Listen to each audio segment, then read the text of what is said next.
Puis en retrouvant Antoine Sanusi, cofondateur et directeur d'Avelana. Avelana qui a pour mission de financer et d'accompagner des entreprises qui contribuent à la transition agroécologique de la fourche à la fourchette.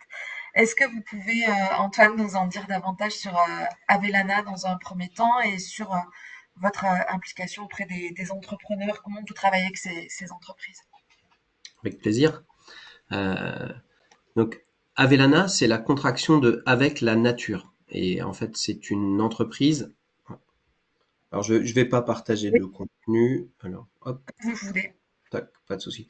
Non, non, vous avez vu notre logo et ensuite, Oui, comme ça, je suis sûr d'avoir votre je remets attention tous les pleine et logos entière. à l'écran si nécessaire. Euh, et donc Avelana, c'est une petite entreprise. On est quatre.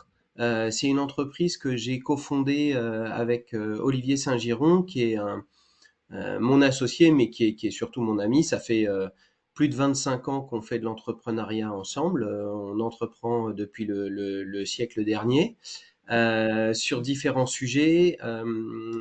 On a eu l'occasion de travailler en Afrique de l'Ouest, on a eu l'occasion de monter une entreprise dans le domaine des énergies renouvelables. Et puis, petit à petit, on s'est rendu compte que nos actions nous amenaient à faire de l'investissement en capital, des opérations de haut de bilan. Et donc, on s'est un peu retrouvé à être investisseur en capital sans le savoir, un peu comme Monsieur Jourdain faisait de la prose sans le savoir. Et à un moment donné, on a décidé de structurer notre activité. C'était en 2022 et on a créé Avelana avec, avec deux idées de fond un peu naïves, mais que je vous livre quand même sans scrupule et sans honte. La première, Allez-y. c'est de dire que euh, l'entrepreneuriat est un levier très fort pour agir sur la société. C'est pas l'unique moyen, mais c'est un moyen qui a fait ses preuves. C'est peut-être d'ailleurs une des forces incroyables de l'économie capitaliste, c'est de réussir à faire feu de tout bois. Donc après, il y a un vrai besoin de l'encadrer. Mais toujours est-il que c'est un outil très puissant. La deuxième, c'est que les générations précédentes se sont probablement pas amusées à essayer de nous laisser une planète en mauvais état et qu'ils étaient persuadés qu'ils agissaient pour le bien commun en prenant des actions qui malheureusement ont des effets qui sont parfois négatifs, voire très négatifs, et que donc on peut en toute modestie se dire que très probablement nous faisons la même chose et que en pensant résoudre des enjeux de société, on crée des problèmes de demain. On pourrait citer l'exemple des voitures électriques. Il y a assez peu de doute sur le fait qu'on a des effets négatifs qui vont nous arriver par la suite sur cette façon de faire transitionner la mobilité. Et donc, nous, on s'est dit que plus on travaillait proche de la nature, plus on essayait de remettre l'homme à sa place dans la nature, et moins on avait de chances de préparer, ou en tout cas de préparer moins fort les problèmes de demain. Voilà, ça c'est les fondamentaux d'Avelana. Ce qu'on fait de façon très concrète, notre mission, c'est de faire émerger, c'est de financer, c'est de développer, d'accompagner des entreprises qui sont au service de cette transition écologique. On le fait avec deux grands moyens. L'un, c'est qu'on fait de l'investissement en capital. Donc, on identifie des entreprises qui sont nativement à impact positif, ou alors on est identifié par ces entreprises qui viennent nous solliciter spontanément euh, et qui viennent chercher auprès de nous des moyens financiers en capital. Donc, nous, on fait un investissement dilutif, c'est-à-dire un investissement où on va, entre guillemets, acheter une part de l'entreprise contre un investissement qui va être en moyenne chez nous de l'ordre de entre 200 000 et 1 million d'euros. Euh, et à cet investissement, on couple toujours une place dans les instances de gouvernance de la société pour assurer que la trajectoire est bien menée et puis apporter un certain nombre de conseils qu'on a pu accumuler au fil de nos années et puis au fil des entreprises qu'on accompagne. Et on est parfois aussi très présent opérationnellement avec, dans certains cas, des missions opérationnelles qu'on va réaliser pour le compte des entreprises qu'on accompagne. Euh, Très régulièrement, les entreprises qui nous sollicitent sont en démarrage et donc elles ont régulièrement des trous dans la raquette de l'équipe de direction. Et nous, on essaye d'apporter notre contribution à ce moment-là et on peut prendre en charge des parties de direction administrative et financière externalisée ou d'aide à la recherche de financement ou de développement commercial. C'est assez divers et varié. Les entreprises qu'on accompagne, ce sont que des entreprises qui sont basées en France, qui sont dans des phases de démarrage, donc dans la terminologie du monde de l'investissement, on appelle ça de l'idéation jusqu'à la série A, c'est-à-dire parfois on fait même de la co-création d'entreprises avec des entrepreneuses ou des entrepreneurs qui ont des idées mais qui ont besoin d'être accompagnés dès le départ, jusqu'à la série A. La série A, c'est des entreprises qui ont déjà du chiffre d'affaires, qui ont déjà trouvé un modèle économique qui est pérenne et qui souhaitent le développer à plus large échelle. Les, les entreprises types qu'on a pu accompagner sont des entreprises comme Milpa, qui est une entreprise qui fait transitionner les exploitations agricoles vers une agriculture bio-régénératrice. Des entreprises comme Beyond Green, qui est une plateforme de marque qui développe des produits en grande distribution et en distribution spécialisée qui sont issus d'agriculture qui sont en transition vers la bio ou en transition vers des pratiques régénératrices. Et puis, dans d'autres cas, des entreprises qui vont œuvrer à la réduction du gaspillage alimentaire en restauration collective. Nous, ce qui nous intéresse, c'est d'aider la transition du monde agricole et toute la chaîne agroalimentaire qui en découle. Donc, effectivement, de la fourche à la fourchette, ça va être des entreprises qui font de la production avec des moyens qui sont plus proches de la nature, des outils logistiques qui visent à réduire les externalités négatives de la logistique, des solutions de réduction du gaspillage, de végétalisation de l'assiette, de réduction des listes d'ingrédients dans les plats préparés. Enfin voilà, ça peut être tous ces types de sociétés-là. Et on est basé à Montpellier, on est au altropisme et on développe. En fait, on est une société qui est rayonnante sur le territoire national et on a souvent une tendance à regarder un peu loin devant soi et pas suffisamment proche de soi. Donc là, on a baissé les yeux pour regarder ce qui était plus proche de nous. Et puis, on a la chance d'avoir été rejoint en septembre par une personne qui s'appelle Leila Martinez et qui nous aide à faire atterrir à Montpellier les quelques compétences et savoir-faire qu'on a dans cette aide à la structuration des entreprises et à son financement et à leur financement. Et donc on est en train de mettre en place avec le BIC de Montpellier et avec AgroVallée, donc avec Montpellier, avec l'Institut Agro de Montpellier, un programme d'incubation qui s'appelle Start Lab Agri Alim. Et si je vous en parle, c'est parce que j'imagine que potentiellement il peut y avoir des personnes du réseau Interbio qui se posent des questions sur comment démarrer, comment faire avancer mon projet d'entreprise. Eh bien, le Start Lab Agri Alim qui va avoir lieu entre juin et tout début juillet, c'est dans le cadre du programme Première Marche du BIC, un moyen de venir nous rencontrer et rencontrer aussi l'écosystème du BIC et d'AgroVallée, avec des jours en présentiel et des temps de mentorat coaching pour faire émerger des projets. Donc voilà, ça c'est une manière de faire. Donc un appel aux entrepreneurs qui seraient intéressés en plutôt les porteurs de projets.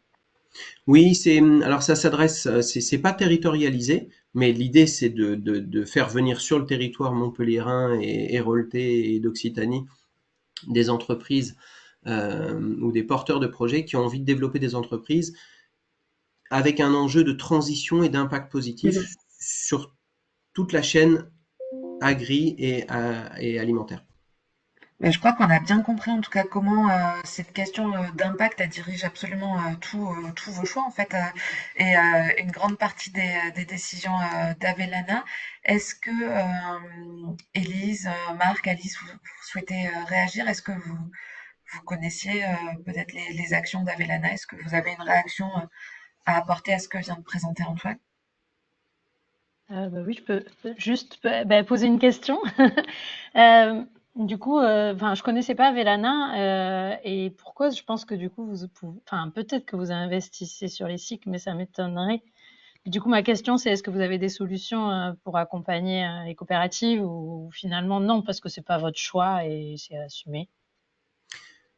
Alors, pour répondre à la dernière partie de la question, non, c'est pas notre choix, c'est-à-dire qu'on est tout à fait ouvert à ça, donc ça n'est pas assumé. Par contre, comme je l'évoquais tout à l'heure, on a parfois des difficultés à trouver le bon mécanisme pour permettre d'attirer les investisseurs qui sont des investisseurs privés, qui sont Mm. des fonds d'investissement ou des family office, pour leur permettre de bien comprendre les mécanismes et les modes de financement qui leur permettent de retrouver ce dont ils ont l'habitude, c'est-à-dire des financements assez conséquents sur des horizons de temps qui sont entre 5 et 10 ans, euh, dans le monde de l'investissement en capital. Nous, c'est pas ce qu'on fait chez Avellana, ou en tout cas, si on le fait, on est ravi, mais notre levier principal chez Avellana, c'est de dire on veut financer des projets d'entreprise, donc c'est pas du mécénat, qui ont de l'impact, et comme c'est des projets d'entreprise, in fine,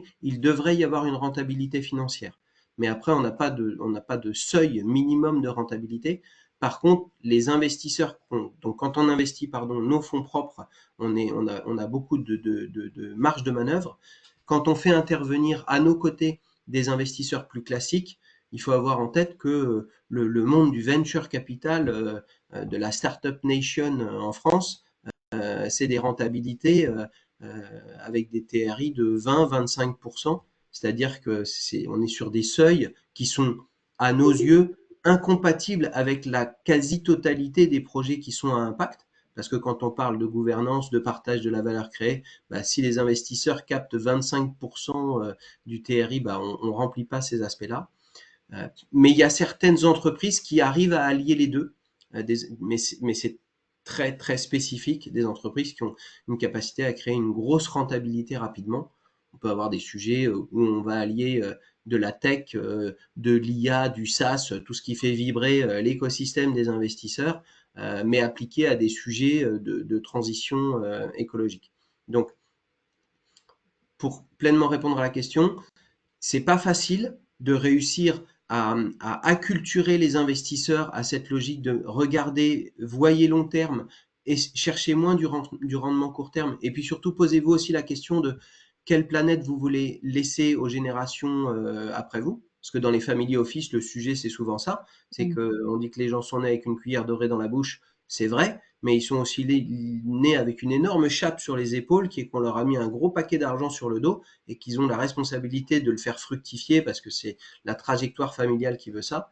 Et donc nous, on essaye de leur faire comprendre que peut-être que leur responsabilité, c'est probablement de faire fructifier un tant soit peu le patrimoine familial, mais c'est surtout d'œuvrer à une planète qui soit vivable, parce que ils seront bien malins les générations d'après s'ils se retrouvent avec énormément d'argent sur le compte en banque, mais une planète irrespirable, et ça c'est du bien commun. Donc voilà, on essaye d'œuvrer dans ce sens-là, et parfois on arrive à trouver des solutions. Sur les modèles Scope et Skik, pour l'instant, on n'a pas eu l'occasion de le faire, aussi parce qu'on n'est pas très bien identifié et donc très peu sollicité euh, par ces acteurs-là, et aussi parce qu'il faut être très clair, c'est assez compliqué j'allais dire, d'allier la chèvre et le chou. Je ne sais pas qui vous voulez être, mais voilà. Merci. Sur le chat, Amélie Berger-Dossé-Bio. Merci Amélie pour faire vivre la conversation avec toutes ces questions. Combien de temps accompagnez-vous les entreprises en moyenne? À terme, est-ce que vous ressortez du capital?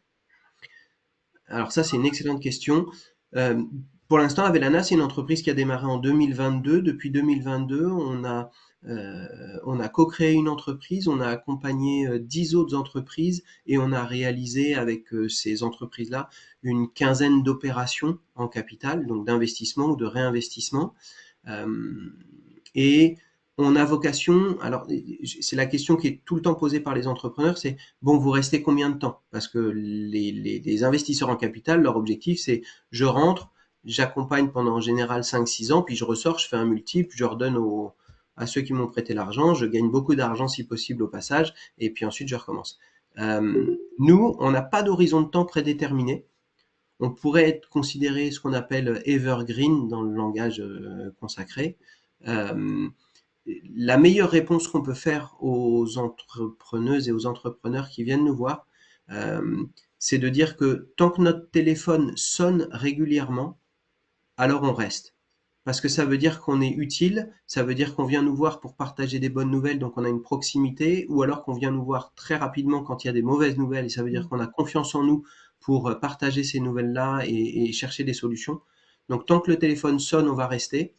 À partir du moment où il y a moins de sollicitations, c'est que probablement soit on a joué notre rôle, soit bah, on n'a pas bien su le jouer. Et donc à ce moment-là, on va essayer de trouver des options pour sortir, mais on n'a pas un horizon très clair. On estime que notre accompagnement est utile sur les 5 à 7 premières années de vie des entreprises. Après, en général, l'entreprise s'est développée, s'est structurée, elle s'est dotée en interne des compétences transverses larges et on est moins utile au développement. Mais il n'y a pas de règle en la matière. Est-ce qu'il y a d'autres questions, d'autres réactions?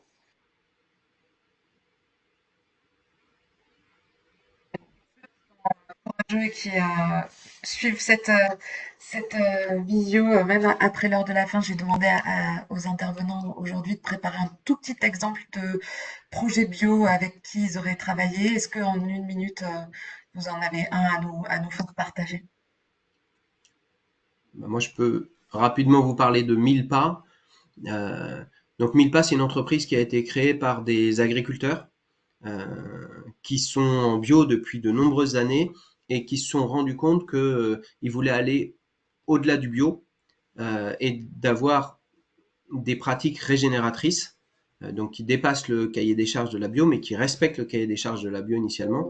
De notre côté, chez Avellana, c'est très important que les entreprises sur les sujets de production agricole et de la chaîne agroalimentaire soient bio, parce que pour nous, j'espère que je vais offenser personne en disant ça, mais pour nous, la bio, c'est pas suffisant en soi, mais c'est un prérequis essentiel parce que c'est le seul label qui est avec des garde-fous qui sont réglementaires et qui sont très bien suivis. Et donc, on ne peut pas dire n'importe quoi quand on fait de la bio, alors que quand on fait du régénératif, bah, on peut mettre un peu ce qu'on veut derrière. J'ai encore vu récemment une pub de Bayer ou de Monsanto qui vendait des produits chimiques pour l'agriculture régénératrice. Ça m'a beaucoup fait sourire ou pleurer, je sais pas, ça dépend de l'état d'esprit. Mais donc, Milpa, ce sont des agriculteurs qui se sont rendus compte en fait que leurs voisins, ils passaient pas en biorégénératif, ils passaient pas vers des pratiques vertueuses pour plusieurs raisons. L'une, c'est qu'ils n'ont pas la compétence technique ou qu'ils pensent ne pas l'avoir. La deuxième, c'est qu'ils savent que c'est des phases qui sont compliquées et que donc ça vient avec régulièrement une baisse des revenus. Et la troisième, c'est la pression sociale, qui est un peu étonnante parce que d'un côté, il y a une injonction de la société à leur dire de transitionner, et ils ont tous très envie de le faire. Et de l'autre côté, dans les milieux agricoles, c'est une des seules activités où on ne cache pas ce qu'on fait. On travaille à ciel ouvert et donc tout le monde voit ce que vous faites. Et donc il y a une très forte pression des voisins, notamment dans la Beauce. Quand vous avez un agriculteur céréalier qui dit qu'il va faire du biorégénératif, vous pouvez être sûr que tous les autres vont regarder ses champs avec une grande attention et qu'ils attendent très vite le moindre faux pas pour lui tomber dessus en disant ah tu fais moins le malin avec tes pratiques. Et donc ce que Milpa fait, c'est qu'en fait ils accompagnent ces agriculteurs en leur garantissant un revenu et en les mettant dans un cadre où ils transmettent les méthodes agricoles pour passer vers ces pratiques-là. Et donc c'est une solution qui est, en tout cas, qui est en train de faire ses preuves. Ils ont déjà 4000 hectares sous gestion, où en fait ils se mettent aux côtés des agriculteurs et ils disent aux agriculteurs, si vous suivez à la lettre nos itinéraires techniques et nos choix, quels que soient les résultats économiques de votre ferme, nous, on vous garantit un revenu. Si c'est en dessous, on complétera. Si c'est au-dessus, on prend l'excédent et on vous accompagne pendant 5 ans comme ça, ou plus si vous voulez. Et avec cette méthode-là, ils font basculer des très grandes surfaces agricoles. Je pense que Milpa, ça doit être le premier exploitant bio-régénératif en France, si ce n'est en Europe, en termes de surface agricole. Voilà, et donc ça, c'est un projet dont on est très très fier et qu'on a accompagné en étant au capital et aussi en les aidant, et notamment on vient de réaliser, de finaliser une importante levée de fonds pour eux pour leur donner les moyens de se développer. Merci Antoine. Élise, Marc, Alice, c'est dans l'ordre que vous le souhaitez. Élise, allez. Alors oui, un exemple que j'ai accompagné, moi, c'était une transformation d'un viticulteur dans le Gard, viticulteur bio, la Malague, et donc lui, une envie derrière sa transformation. Donc lui, il était en SASU. Voilà, et c'est un viticulteur, un chef d'exploitation qui a récupéré l'exploitation familiale et avec une envie en fait de partage, enfin de que ces terres en fait, donc les terres qui sont familiales, elles restent agricoles en fait. C'est-à-dire que lui, son ambition derrière tout ça, c'est qu'un jour ça ne soit plus, même quand il sera plus là, ça peut pas être constructible. Ces terres seront liées à une exploitation agricole, qu'elle soit en vigne ou autre chose. Mais lui, c'est vraiment son ambition avec des obligations environnementales et l'envie de partager aussi, puisqu'il avait des salariés, la gouvernance avec les salariés, qu'il ne soit plus seul en fait à la tête de son entreprise. Donc c'est vraiment ça, des fois, ça peut être ça le moteur d'une transformation en scope. Pour l'instant, on a transformé la partie production. Donc là, la partie production cave est en scope. Et sur les terres agricoles, on a encore un souci parce que pour l'instant, la dotation jeunes agriculteurs, donc quand vous vous installez, les aides que vous pouvez avoir, vous ne pouvez pas encore les avoir en tant que gérant de scope ou de cycle. En fait, il faut être chef d'exploitation. Donc là, nous, on en est là au niveau même lobby, au niveau national. Il y a un lobby pour essayer de faire reconnaître les gérants de scope ou de SIC comme des chefs d'exploitation et pouvoir bénéficier de la DGA. Aujourd'hui, on peut bénéficier des aides PAC grâce à la loi 2023, je crois. Mais pour l'instant, la DGA est pas. Voilà. Donc ça, c'est un combat qui est encore à mener au niveau national de notre côté. Très bien, merci. Marc et Alice du côté France Active Occitanie RD. Alors moi j'ai l'exemple, j'ai eu le plaisir d'accompagner l'entreprise Vigne de Cocagne, qui est une entreprise d'insertion qui s'inscrit donc dans le réseau plus connu sous le nom des Jardins de Cocagne, qui fait de l'insertion par le biais de ses activités de production, qui est située à Fabrègues et voilà. On a pu les accompagner sur leur stratégie de financement. C'est une SIC, tout à fait. Et puis moi, alors j'ai du mal à pointer une ferme dans la galaxie. Mais par contre, il y a deux choses. Je peux vous encourager très fortement à participer à 2 fermes en ferme à la fin du mois.